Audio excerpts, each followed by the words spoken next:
నమస్తే అండి. ఈరోజు ముందుగా అందరికీ స్వాతంత్ర దినోత్సవం శుభాకాంక్షలు అండి.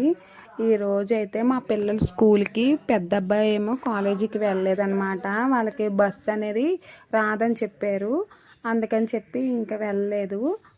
ఈరోజు టిఫిన్ కింద దోశలు, పూరి నిన్న సాయంత్రం రాత్రి చేశానమాట. పూరి ఉంటే బొంబాయి చట్నీ వేసుకొని 2 పూరి 2 దోశలు అయితే తినేసారు. అదిగోండి పిండి అనేది మిగిలిందనమాట. మళ్ళీ సాయంత్రం దోశలు వేస్తాను సాయంత్రం టిఫిన్ కింద, అందుకని చెప్పి ఫ్రిడ్జ్లో అనేది పెట్టేశాను. తర్వాత పిల్లలకి టిఫిన్ అది ఇచ్చేసాక నేను పూజ అనేది చేసుకున్నాను అనమాట. ముందే వాళ్ళకి నేను పూజ గదిలో ఉన్నప్పుడు వాళ్ళకి టిఫిన్ అని గోల పెడతారు. ఎందుకు వచ్చిన గొడవ అని చెప్పి ముందు వాళ్ళ పని చూస్తే నేను పూజ అనేది చేసుకున్నాను. ఇంకో ఇక్కడ మారేడు దళాలు ఉన్నాయి కదా, మా చెట్టువే మాకు పెద్ద చెట్టు ఉంది, మారేడు దళం చెట్టు. ఈసారి మీకు చూపిస్తాను. చాలా బాగుంటుంది పెద్ద చెట్టు. ప్రతిరోజు నిత్యం కోసుకొని దేవుడికి మేము పెట్టుకుంటాం. ఆ తర్వాత కంపల్సరీగా తులసమ్మకి పూజ చేసుకున్నానంటే తులసమ్మకి కూడా పూజ చేసుకుంటాను, దండం పెట్టుకుంటాను. మంగళవారం శుక్రవారం అయితే దీపారాధన చేస్తాను. ఉట్టి రోజుల్లో అయితే అగరత్తులు వెలిగించేసి పట్టికి బెల్లం ఏమైనా పెట్టి నీళ్ళేసి దండం పెట్టుకుంటాను. ఇగోండి చుట్టూరు మాకు బాగుంటుంది. మామిడి చెట్టు అన్నీ ఉంటాయి అన్నమాట. కొబ్బరి చెట్లు ఇవన్నీ ఉంటాయి. ఈసారి ఎప్పుడైనా ఇంకో వీడియోలో చూపిస్తాను.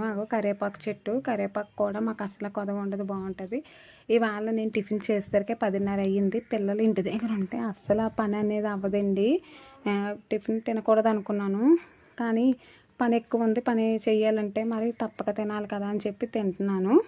ఆ తర్వాత బట్టల దగ్గరికి వచ్చాను. బట్టలు రాత్రే నానబెట్టేసాను. బోల్ బట్టలు ఉన్నాయండి, పిల్లల షూలు, క్యారేజీ బ్యాగులు అవన్నీ ఉన్నాయన్నమాట.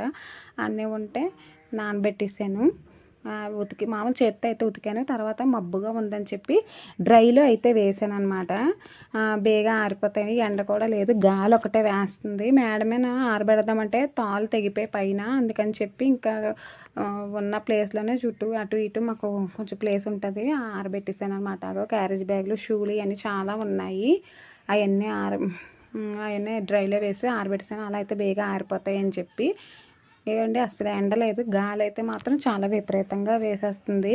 రాత్రులేమో సైలెన్స్గా వర్షం పడిపోతుంది, పొద్దున ఏం తెలియలేనట్టుగా ఉంటుంది వాతావరణం. అస్సలు వర్షాలు లేవు ఈ సంవత్సరం. వర్షం పడినా ఏదో ఒక 5 నిమిషాలు పడినా వద్దన్నట్టు పడి ఆగిపోతుంది.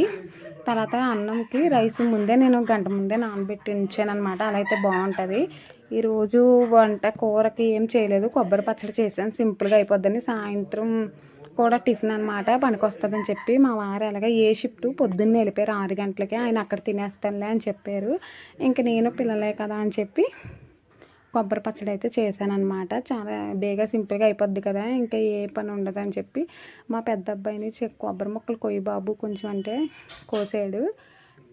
ఫస్ట్ ఈ పోపు అంతా మిక్సీలో బరగ్గా ఆడుకోవాలండి. కొంచెం బాగా మెత్తగా కాకుండా బరగ్గా ఆడుకుంటే బాగుంటుంది కదా అన్నంలో కలుపుకోవడానికి. మరి పేస్ట్ లాగా చేసినా మెత్తగా పచ్చడి అనేది బాగోదు, అందుకని చెప్పి కొంచెం బరగ్గానే చేశాను పచ్చడి. గట్టిగా చేశాను. ఇంక కొంచెం నీళ్ళు వేయాలి, నలగకపోతే అవండి అలా గట్టిగానే ఉండాలి. పచ్చడి అన్నంలో కలుపుకోవడం బాగుంటుందండి. అంతే. ఈ వీడియో కనుక మీకు నచ్చితే లైక్ అండ్ సబ్స్క్రైబ్.